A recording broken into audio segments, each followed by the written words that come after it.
To listen ad-free, visit cinspod.co/subscribe. Starting at $2.99 a month, you'll also get access to our exclusive bonus content episodes when you join through Patreon or Apple subscriptions. Thanks for supporting the show. On July 3rd, 2024, 2 gunshots rang out inside the Crosswinds apartment in central Las Vegas. Metro officers responded and were told a story about a woman in the middle of a manic episode, a woman who had supposedly attacked her boyfriend with a fork. But, as we've seen in so many cases, that version of events was not even close to the whole story. What really happened involved a long pattern of domestic violence calls to that same apartment, and once detectives started untangling Jimmy Ramirez's account of what happened, almost every piece of it started falling apart.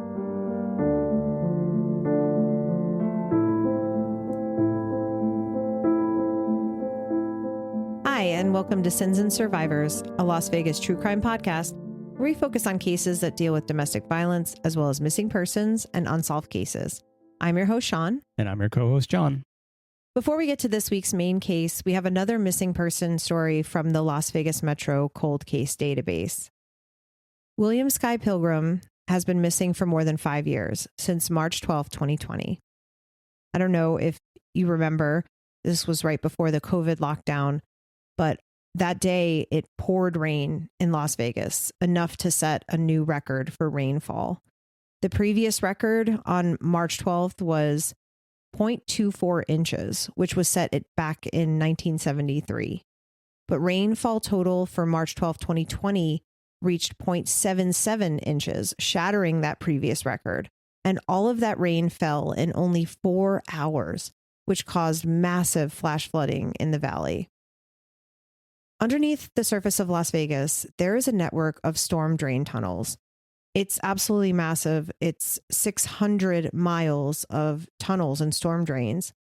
And there are an estimated 1,500 individuals at any time living down there, making their homes down there within that tunnel system.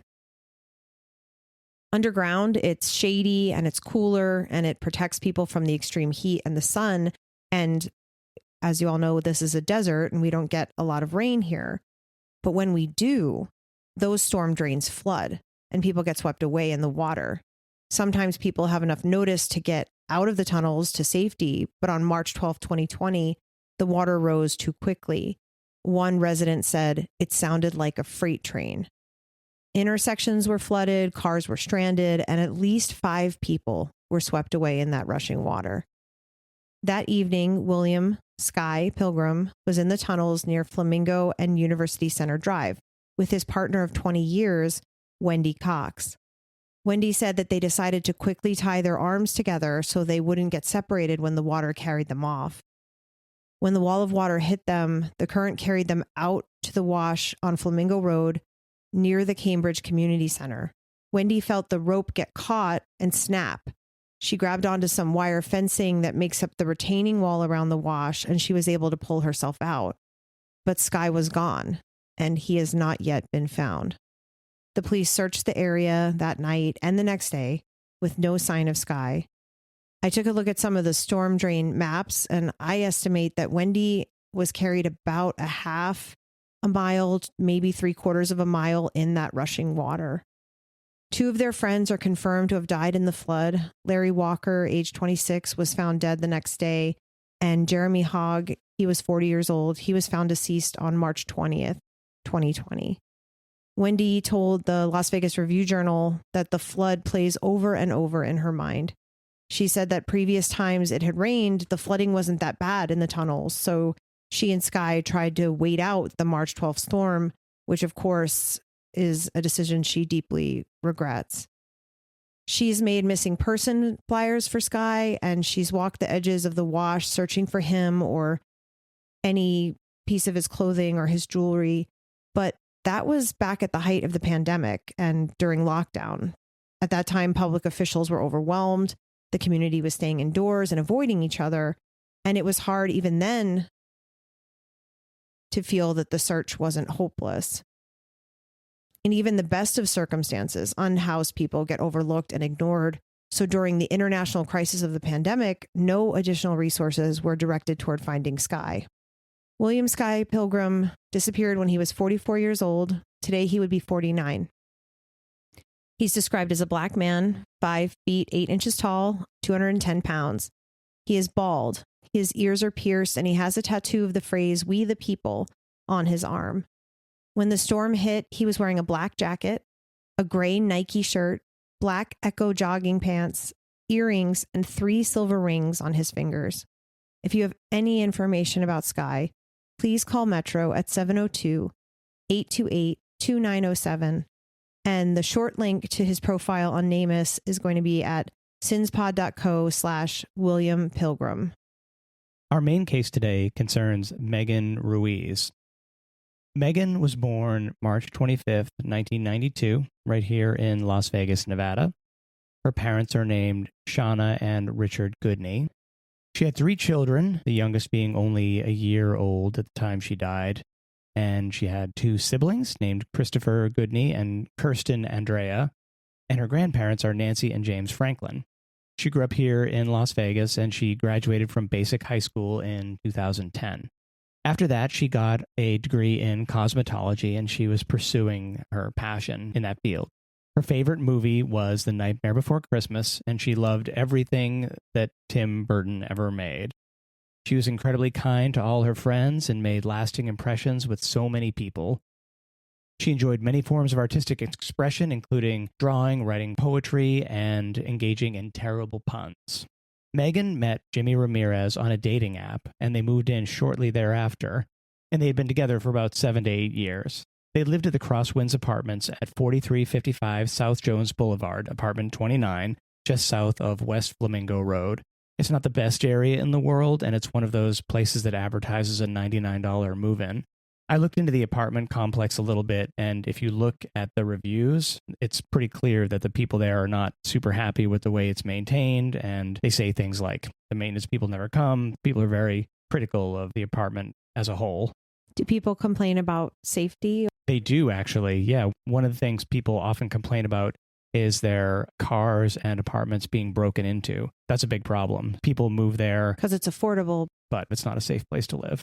So it seemed like Megan and Jimmy had a really troubled relationship, too. Police have been called out to their apartment several times, according to detectives in the past, because of disputes, and I dug in a little bit, and it seemed like most of those were domestic battery, according to the records. Jimmy Ramirez was never arrested, but there were definitely a lot of times when they were called out.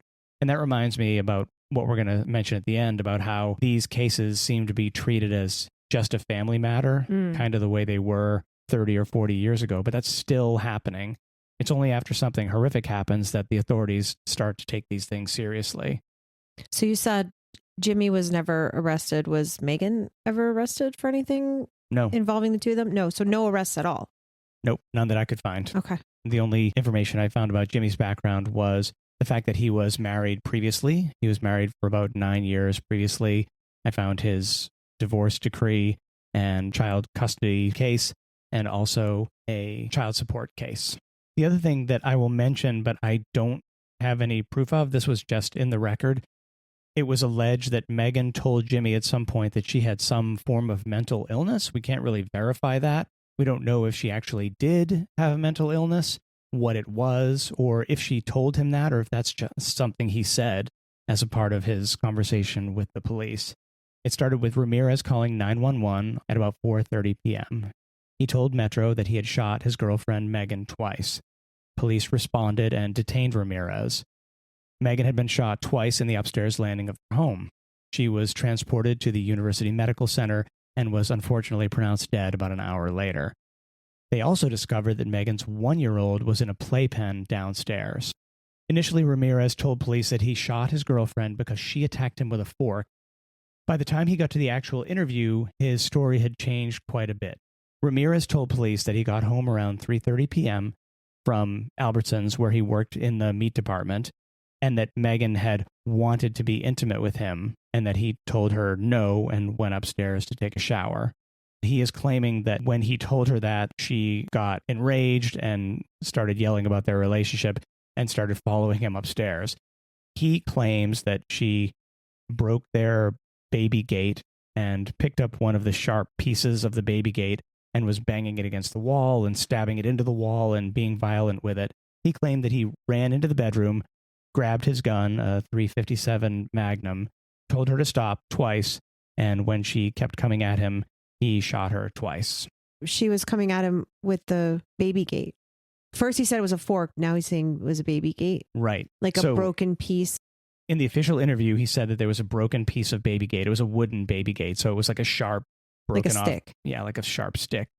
And he said that she was coming after him with it and that he told her to stop and she did not. And then he shot her because he feared for his life. And you said that he ran upstairs? Yes. The whole thing is a little bit confusing because they lived in a 2-story apartment and he claimed that he ran past her into the bedroom and then got his gun and then came out. But he could not explain to the police why he ran upstairs into the bedroom when he could have also just left the apartment. He also didn't explain why they didn't call the police for help because they had called the police a couple of times before for their domestic disturbances. He also said that he didn't call the police because he couldn't find his phone, but it turned out his phone was in his pocket. When police later asked him if he remembered mentioning the fork attack, he said in the official interview that he didn't remember saying that, and he also claimed at that time that Ruiz had no weapon, although he was claiming she had pieces of the broken baby gate. So it's really unclear exactly what happened in the moment. Was he hurt in any way? Did they fight? Did she hit him? Or you would expect that if this is what went down, that he would have some injuries on his body, but it turns out that he had no injuries except a small scratch, and he also never claimed that Megan had hit him in any way. He said that he was just afraid for his life. He wasn't afraid about the little kids being in the house? He didn't have anything to say about the baby? Or? He didn't have anything to say about that. He was charged with voluntary manslaughter and use of a deadly weapon. And he was also charged with child abuse, neglect, or endangerment because he discharged his weapon with the 1-year-old in the house, obviously. Mm. In the preliminary hearing, which took place July 24th, 2024, this is how they got to the open murder charge from the hearing document. And what they said was, the state believes that this is first-degree murder, that it was premeditated, willful, and deliberate because the defendant left his 1-year-old child downstairs, ran up the stairs into the danger zone, decided to run past the danger, grabbed a firearm and nothing else, didn't close the door, didn't call 911, didn't do anything else other than grab a lethal weapon. And then when he's more than an arm's length away, instead of running back down the stairs, he made the willful, premeditated decision to shoot Ms. Ruiz not once, but twice as she was sliding down the bedroom door. So they looked at the fact that she had no deadly weapon and nothing that could have hit him from any kind of distance, nothing that could have broken through a closed door. He had access to his phone. He could have gone right back out the door to call for help, but instead he chose to go past her when she was in this agitated state that he's claiming, right? Into their bedroom to get this weapon and didn't just point it, close the door, tell her to go downstairs, not even like threaten her with the gun, just went ahead and shot her twice right there on the stairs, on the landing. And that's where they got the first-degree murder charge. Because he had a lot of time to think about what he was doing. Yes. And they had already called the police several times, too. So it wasn't like they were unfamiliar with the process of how to call the police when there was a domestic disturbance. And he said she didn't have a weapon. So he wasn't afraid that there was another gun in the house that she could have gotten. That's right. And there was nothing that you saw in the record, in the history, because you said she was never arrested, but also he was never arrested anytime the police came out to the house. But there was nothing about her ever pointing a gun at him in the past or stabbing him or something like that. There's nothing about the gun in the past before that. Like there was never an incident with the gun before this. Okay. Possible they just had the gun for protection because they lived in not the safest area, so that makes sense. The trial took place in September of 2025, and Ramirez ended up taking a plea agreement on September 29th, 2025. He pled guilty to 1 count of voluntary manslaughter, which carried a sentence of between 4 and 10 years. And then he got a deadly weapon enhancement for an additional 4 to 10 years consecutive. So we're at 8 to 20 years. Mm-hmm. And then another count for child endangerment, which was 2 to 6 years concurrent with count 1. So the total effective sentence is somewhere between 8 and 20 years. And he has 499 days of credit for time served. He was given that sentence on November 13th, 2025, just a few weeks after the hearing started with the plea agreement. For all that happened, he got somewhere between 8 and 20 years. He was at CCDC for a while, but as you and I noticed when we were researching this, we were wondering why he hadn't been transferred to prison yet. But really, it wasn't that long ago. It was only about a month ago that he was sentenced, and it took, I guess, several weeks for the transfer to come through. But just 2 weeks ago, he was sentenced to High Desert State Prison in November. But there was nothing that was ever alleged about him being actually afraid of her. There was nothing about that. He didn't allege that. But there was nothing that you read that his attorney was saying that they didn't try and make much of a case for self-defense, it doesn't sound like. No, it didn't look like they were going to be able to do that. So I'm guessing that's why he took the plea. We'll continue the discussion about that in the Swing Shift episode. But at the end of the day, Jimmy Ramirez received a sentence of somewhere between 8 and 20 years for killing Megan Ruiz and endangering their 1-year-old child. Realistically, with credit for time served and good behavior, he's likely to serve far closer to the lower end of that range. And that's for taking the life of a 32-year-old mother of 3, someone with a family, a future, a creative spirit, a community that loved her, and it's a sentence to me that feels incredibly light. And like I said, we'll go into more about that in the Swing Shift, about some other cases that we were reminded of with this. And I know our listeners, you know this, we talk about this way too often. This isn't unusual. We see it over and over again in these domestic violence homicides. There are warning signs, there's repeated disputes, the arguments are escalating, there's attempts by the victim to try and keep the peace. But until the violence becomes fatal, like you said, it's being treated as this private matter or something that the two people can work out among themselves, despite all the evidence to the contrary. And afterward, after the unthinkable, horrible things happen, the system tries to fit that tragedy into whatever charge they can negotiate. Voluntary manslaughter, these plea deals, none of it captures the years of danger that someone was living in. Someone like Megan was living in danger. She deserved much more than the justice she received. Her children deserved more, her family deserved more, and stories like hers are a reminder of how urgently we need better recognition of that intimate partner violence, that domestic violence, better intervention, better protection, long before someone loses their life, because what happens here happens everywhere.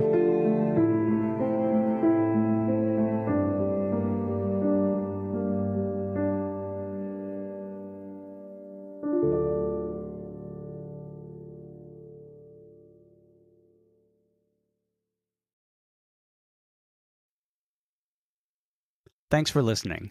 Visit sinspod.co/subscribe for exclusive bonus content and to listen ad-free. Remember to like and follow us on Instagram, Facebook, TikTok, and Threads at Sins and Survivors. If you're enjoying the podcast, please leave us a review on your podcast platform of choice. You can contact us at questions@sinsandsurvivors.com. If you or someone you know is affected by domestic violence or needs support, please reach out to local resources or the National Domestic Violence Hotline. A list of resources is available on our website, sinsandsurvivors.com. Sins and Survivors, a Las Vegas true crime podcast, is researched, written, and produced by your hosts, Sean and John. The information shared in this podcast is accurate at the time of recording. If you have questions, concerns, or corrections, please email us. Links to source material for this episode can be found on our website, sinsandsurvivors.com. The views and opinions expressed in this podcast are solely those of the podcast creators, hosts, and their guests. All individuals are innocent until proven guilty. This content does not constitute legal advice. Listeners are encouraged to consult with legal professionals for guidance.